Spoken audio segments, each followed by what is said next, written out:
Cordial saludo a quienes se empiezan a conectar a las redes sociales del diario La Nación. Gracias por estar con nosotros. Me acompaña a esta hora aquí en vivo el director de la Corporación Autónoma Regional del Alto Magdalena CAM, la máxima autoridad ambiental del departamento del Huila, el doctor Camilo Agudelo. Doctor Camilo, gracias por estar con nosotros. Bienvenido.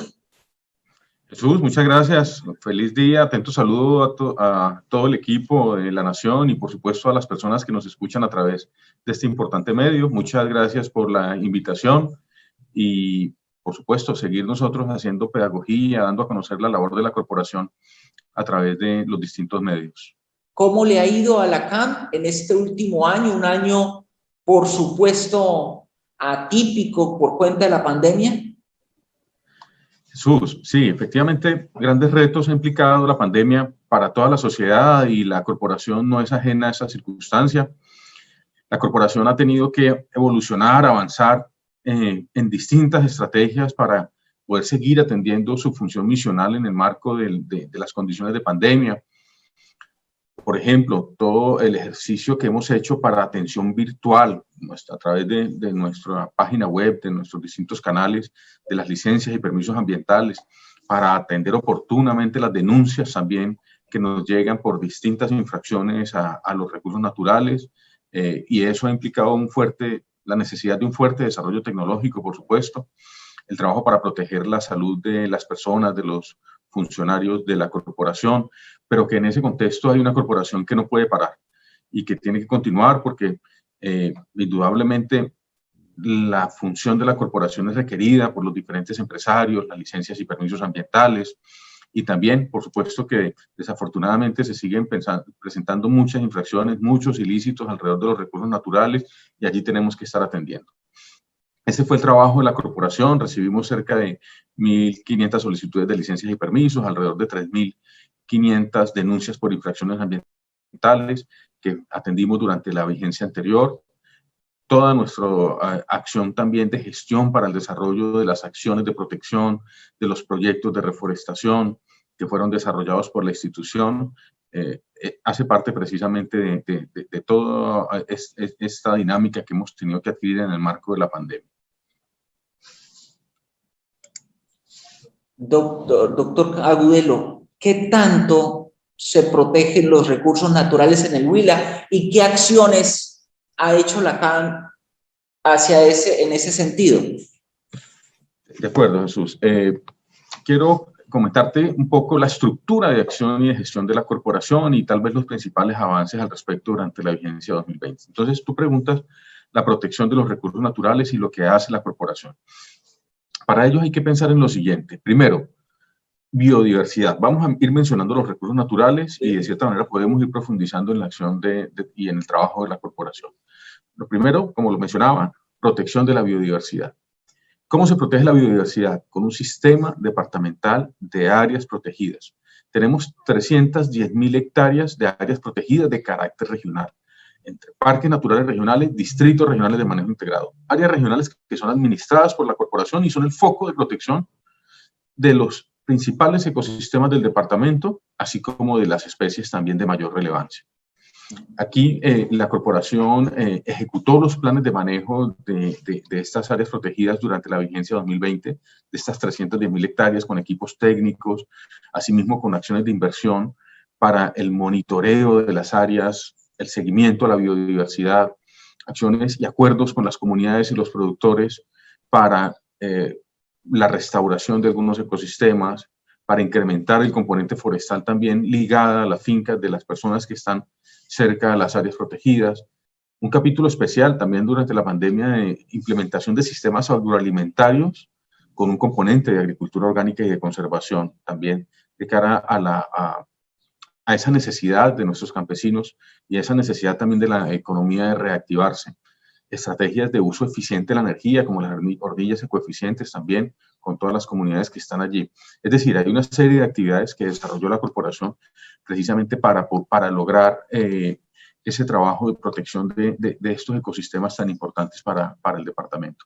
Pero además de eso, también tenemos nosotros un trabajo en ejercicios de planificación y formulación de planes de manejo. Durante la vigencia anterior, se adoptaron planes de manejo de dos áreas muy importantes, el Parque Natural Regional El Dorado y el Distrito Regional de Manejo Integrado de Serranía de Peñas Blancas, que son pues, las cartas de navegación, planes de manejo que formulamos con la comunidad, con los actores institucionales, y estamos hablando entre estas dos áreas protegidas, estamos hablando de cerca de 40.000 hectáreas de zonas de protección.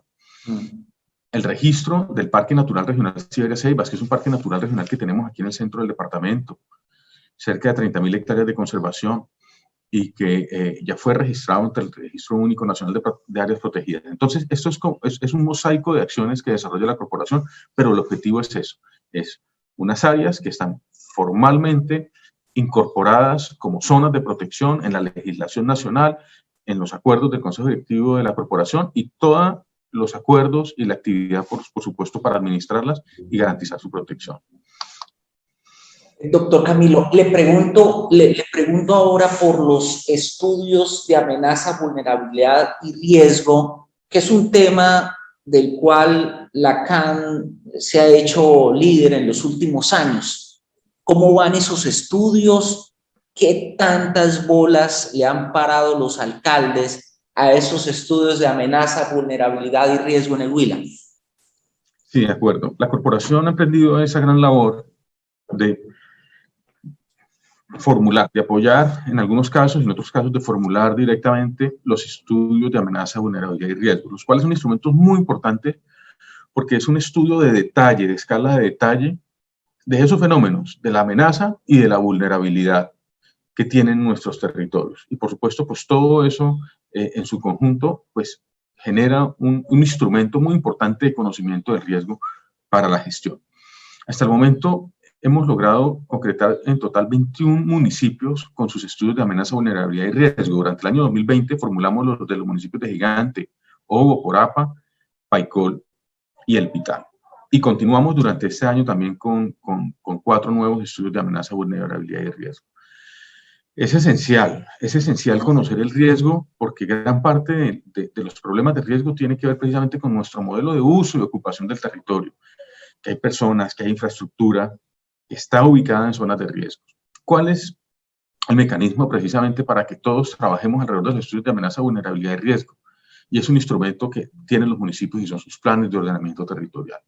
Entonces, estos estudios de amenaza, vulnerabilidad y riesgo deben ser incorporados en los planes de ordenamiento territorial y para eso precisamente la corporación, que tiene un rol legal allí bastante importante, que es la concertación del componente ambiental, verifica que esos estudios de amenaza, vulnerabilidad y riesgo queden adecuadamente implementados. Entonces, ese es nuestro trabajo, por supuesto, hacer seguimiento a que estos estudios se cumplan y de esa manera yo creo que es generar el principal elemento del control de riesgo y es respetar las zonas de inundación, las zonas con amenaza alta por avenidas torrenciales, las zonas donde hay amenazas de riesgos no mitigables, de tal manera que podamos construir a futuro un modelo mucho más adecuado de uso y de ocupación del territorio y, por supuesto, prevenir más daños. Y a partir de esos estudios, doctor Camilo, ¿en dónde usted podría decir están hoy concentradas las mayores amenazas en los pueblos del departamento del Huila? A propósito de que continuamos en una temporada invernal. Sí, señor. Tenemos, la verdad hay que decirla, y tenemos una circunstancia en el Huila de transversalidad del riesgo en todo nuestro territorio. Por supuesto, hay que contestar la pregunta que tú haces. Hay algunos municipios que tienen una condición específica tal vez más difícil de riesgo, municipios como el municipio de Timaná, municipios de Suaza, Guadalupe, municipios como la Argentina. No quiero dejar otros por fuera, pero simplemente menciono estos casos a manera de ejemplo. Y el reto es grande porque los estudios de amenaza no solamente desarrollan el análisis del riesgo, sino que también diseñan las obras y las medidas que son necesarias para mitigar este riesgo. Entonces, hay que avanzar en reubicar las poblaciones que están ubicadas en zonas de riesgo no mitigable, pero también hay que avanzar en construir las obras de mitigación que son necesarias. Y en eso, pues, se necesita el concurso de todos.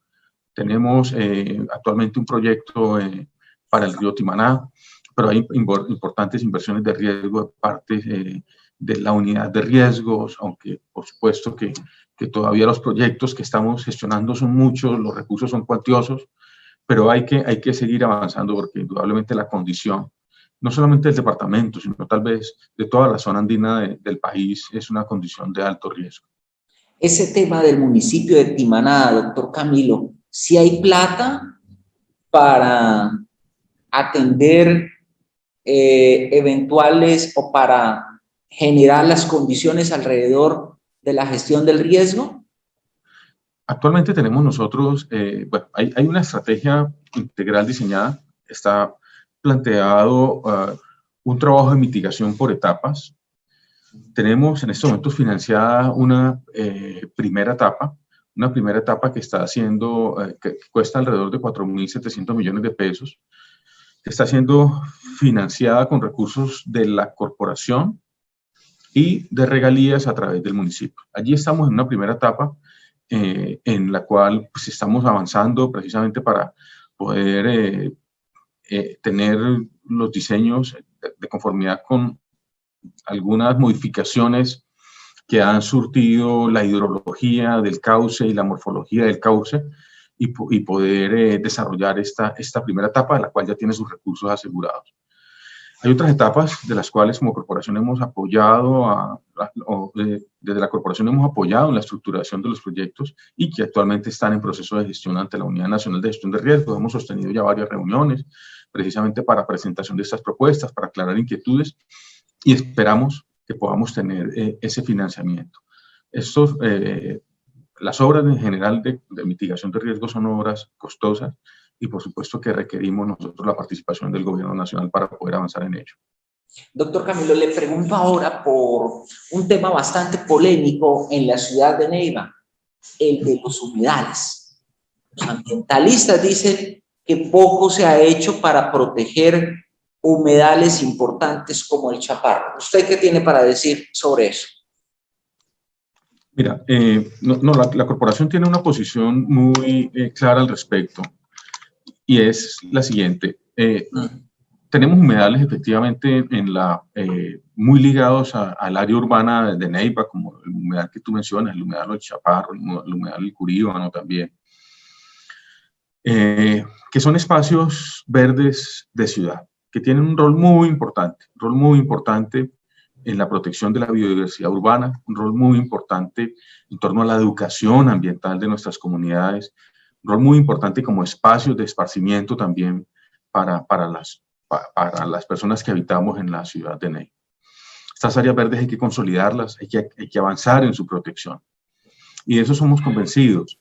La corporación no solamente tiene identificados y protegidos estos humedales cuya figura formal de protección es alrededor del plan de ordenamiento territorial. Por supuesto lo hace el municipio, pero la corporación entrega los determinantes ambientales para que esto sea posible, sino que la corporación destinó unos recursos importantes en una primera etapa a efectos de la formulación de los planes de conservación de los humedales. Y estos humedales hoy tienen un plan de manejo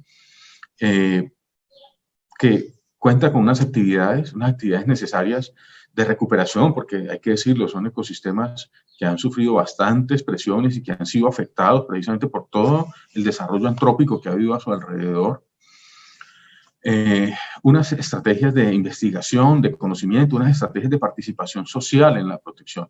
Y allí tenemos unas mesas de trabajo precisamente con la alcaldía de la ciudad de Neiva para poder desarrollar esa estrategia. Hemos hecho jornadas de educación ambiental, de capacitación, de limpieza de los humedales y necesitamos seguir avanzando. Yo aprovecho esta oportunidad y este medio para invitar a todas las personas, a todos aquellos que sentimos la necesidad de proteger estos ecosistemas, organizaciones ambientales, líderes comunitarios, a que nos vinculemos proactivamente al desarrollo de estos planes de manejo y conservación. Allí estamos, allí hay unas tareas bastante importantes que desarrollar y tenemos que unir esfuerzos para eso. Y hay que seguir porque hay que garantizar la condición hidrológica de estos humedales, hay que garantizar las condiciones de la biodiversidad que hay allí y a su vez también proteger las comunidades aledañas a los humedales a partir del reforzamiento de diques. Estos humedales son, o estos cuerpos de agua, pues fueron cuerpos de agua que en algún momento fueron sujetos de construcción de diques para la ganadería, para el desarrollo agrícola,